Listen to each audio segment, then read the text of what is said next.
I'm going to show you the game between Jordan van Foreest and world champion Magnus Carlsen. Before we look at that, remember, if you want to subscribe to the channel, just click on the button. It's free to subscribe, and click on the bell for instant notifications for when I post a new video. So, this game, round 5 of the Tata Steel tournament. Carlsen had drawn his first 4 games. So he was, of course, eager to play for a win here.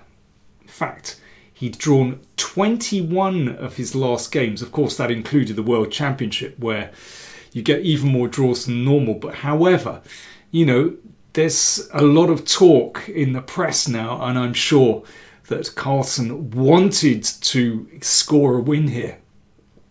Also, Van Foreest is, of course, the weakest player in the tournament. So Carlsen knew if he wants to get anywhere, he would have to target the weak players. He would have to go for a win. And luckily, he got a very sharp position on the board. Well, to Van Foreest's credit, he was prepared to take on the world champion in this incredibly sharp open Sicilian in a Sveshnikov variation. Of course, this was the opening that Carlsen used in the World Championship against Caruana. Pretty successfully, it has to be said. They had some really tense struggles, as we know. And Van Foreest repeated the line that Caruana played with knight d5. He didn't go for bishop g5, didn't test Carlsen there. And if you recall, in a couple of games, Carlsen played the knight back to b8, but then he switched to knight e7. Now, this is a very brave decision of Van Foreest to go into these lines, which of course Carlsen would have researched very deeply. And they're following a couple of the games exactly so far. Queen a4, threatening something horrible with the knight, so bishop d7, queen b4. Now, if you recall, in the first games, game that was played with knight e7, then Carlsen played bishop to f5. And in the second game with knight e7, in the match against Caruana, he played queen b8. So this was played in the tiebreak game, and this was the tiebreak, one of the tiebreak games that Carlsen won. Van Foreest is following the game exactly. h4, wants to play h5. So Carlsen blocked, and now bishop e3. It's possible to play bishop g5, but doesn't affect things too much. And in that tiebreak game, Carlsen played with a5. No doubt Van Foreest was ready with some improvement there, but instantly, in this game, Carlsen played something new. He advanced the pawn to f5. So we have a really tricky position on the board where, well, I would say neither side's king is particularly cozy at the moment. Both kings in the middle. Even if Carlsen's king goes to this side of the board, then these pawns have launched themselves up the board. And where is White's king going to feel safe? King side? With a pawn on h4, don't know about that. Queen side? Well, it's a bit drafty there. Yeah, tricky decision. But, well, here Van Foreest could have played g3 to secure things and keep the option of kingside castling. But instead he went for castle's queenside straight away after about a quarter of an hour's thought. So he was the first to be surprised here. Well, it's a really tricky position. For the reasons I just said, it's about king safety here. When you have kings on opposite sides of the board, the position can break open very quickly. Bishop e2, and here's the tricky thing that Carlsen can't defend that pawn on h5, and if it's taken then it'll attack the knight as well. So Carlsen has basically committed himself to giving up this pawn on h5, and well, just keeps going in the middle of the board. So this pawn move e4 makes way for the knight to land on this wonderful square e5. So this is actually maybe the, well, this is a very, very important position, because here Van Foreest can decide to either to grab that pawn or to try and control the position in some way and keep a tidier position. Well, after another fairly big think here, over 13 minutes, Van Foreest played bishop d4 and tried to keep some control in the position. Clearly, bishop takes pawn is the acid test of Carlsen's idea. But you would have to be pretty brave to go in for this. Let's just take a very quick look at bishop takes h5, what might possibly occur in that position. So the knight comes to e5. Now the bishop is doing nothing on h5, so let's bring it back where it covers d3 and also controls the protects the c4 pawn and gives some control over b5. And now, well, you can either play rook c8 or b5 first. Undoubtedly, Carlsen would play this pawn break with b5 to try and get through to white's king. Then let's see, pawn takes pawn. Now you could take with the bishop. You can also take with the pawn. And you can see files are opening against the king. And this extra pawn on the king side, well, here, I guess the extra pawn is over here, if you see what I mean. But I mean that I suppose the lack of pawn on h5 really doesn't play any role in the game at all, because the action is all on the queen side. Files are opening. It would be a mistake to take that pawn because of rook c8 threatening rook takes knight, and white is caught in a pin here. So king b1 looks sensible, just to tuck the king out of the way and protect the pawn on a2. Now you could play rook c8 here, that's one possibility. The move I like is bishop d8 with potential to play bishop a5 or possibly bishop b6 as well. And black just keeps rolling on in this position. It's a very dangerous initiative, and as I said, I can understand why Van Foreest was reluctant to go into this. He could also, if he wants to, he played bishop d4 in the position, but if he wants to keep a tidy position, he could also try king b1 and then just shuffle the rook across here. That's also not too bad, just perhaps looking to play the king's rook over here. And well, this one is still on prise actually. I guess that can be defended, but I mean, white might be going for c5 here. Certainly not a bad way to play, and it kind of preempts this move b5. White is certainly a lot tidier on the queen side. All that is, however, water under the bridge, because in the game Van Foreest played bishop d4. So he didn't want to see this bishop appearing on f6. He wanted to make sure that was countered. Carlsen played there anyway, of course. It makes sense to get rid of that strong bishop in the centre of the board, and Van Foreest exchanged off.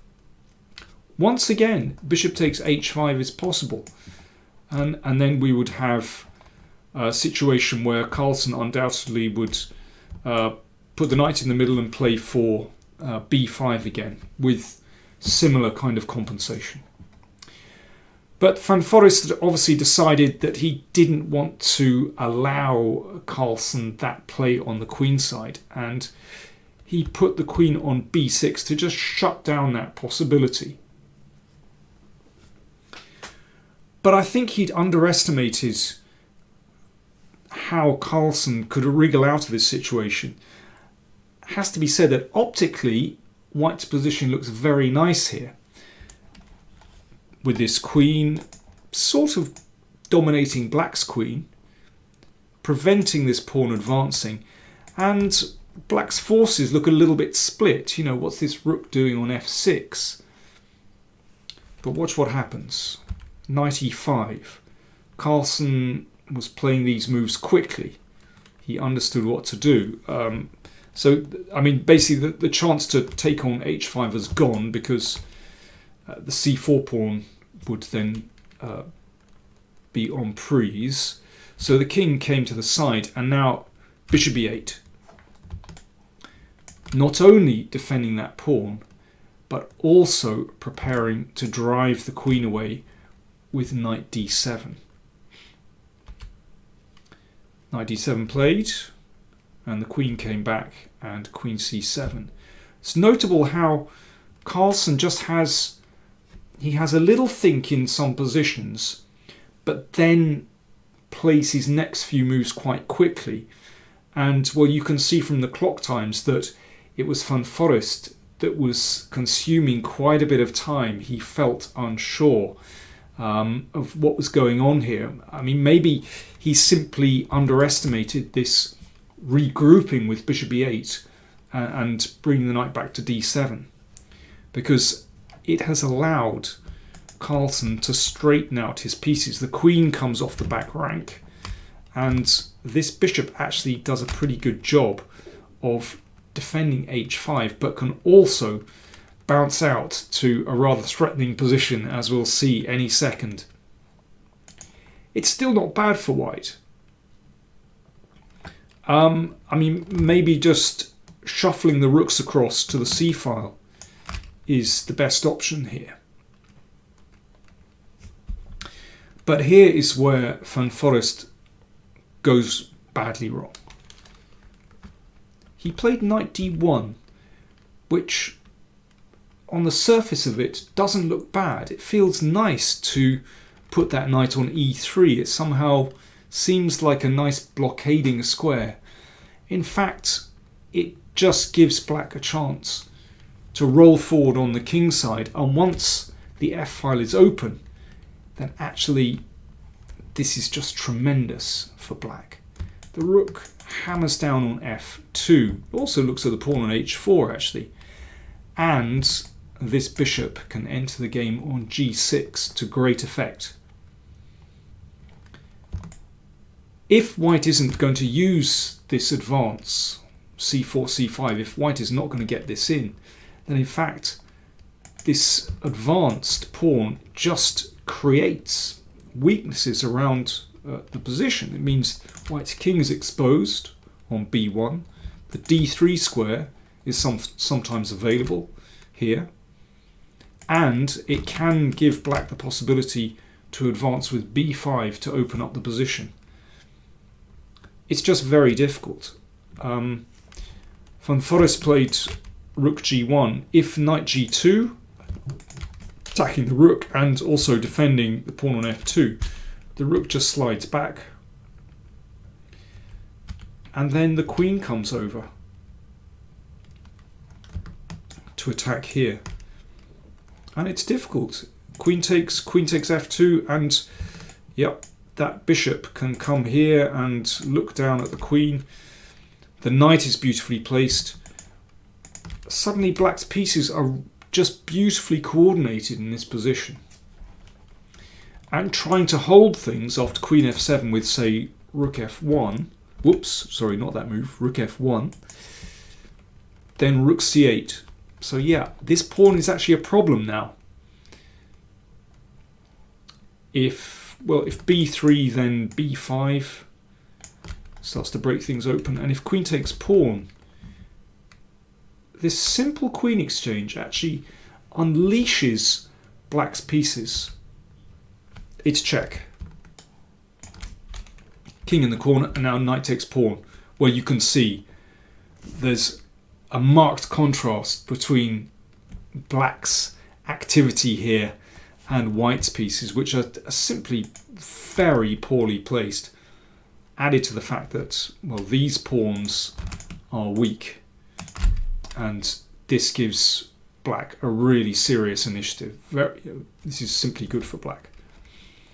Back to the game. So that's just an illustration of the difficulties that white finds himself in here. Rook g1 played. Bishop g6 shuts out any nonsense on the g file, and the bishop enters the game. Understandable move. King a1, getting the king out of the away from the diagonal, and black doubles on the f file. It's looking bad already. If the knight goes back, b5. That's problematic. If the pawn is taken, then there's a back rank mate. Well, it's a lost position already. Van Foreest gave up a pawn, but it didn't improve his position, and now that's 2 pawns for the world champion. Pawn advanced, and, well, Carlsen wraps things up very nicely here. Just gets the king off the back rank. He can see what's coming. d7 was played, and now a winning move, knight f3. Here, Van Foreest resigned. Well, there are no problems on the back rank once the king has moved up. There's no awkward check. If white gets a queen, this is taken. So that's why the king came to h7. And now, well, it's possible to take the rook, but even better is rook takes bishop, threatening the rook, threatening the knight. That was a really convincing victory from Magnus Carlsen, and he showed well, a little bit of relief that he'd broken this string of 21 draws. But as I said, if he wants to try and win this tournament, he's got to beat the weakest players in the tournament, and he did that most convincingly. It was a very brave decision of Van Foreest to go into this line, which Magnus knows very well. However, having said that, white's position certainly isn't bad there. I mean, Carlsen said after the game that this is, of course, an incredibly dangerous position for both sides. You know, he said that. But of course, he wanted a kind of position where there was a real scrap on the board. But he also, this is very interesting, he said, the main thing in these positions is that they're easier for black to play than white. I mean, I suppose in the sense that black's strategy with the kingside majority pushing these pawns, and also this break, you know, it's fairly clear to see where black is playing. Whereas for white, I know what he means. You know, should you contain white's aggression? Should you take pawns? And in the end, you know, white's king was far more insecure than black's on the king side. There we go. So thanks very much for watching. Remember, do check out the playlist, which you'll find in the video description somewhere down there or somewhere up there. And you can see, well, all the games I've recorded so far on this Tata Steel tournament. Always one of the highlights of the tournament calendar. So, and look out for more games coming soon. Thanks for watching.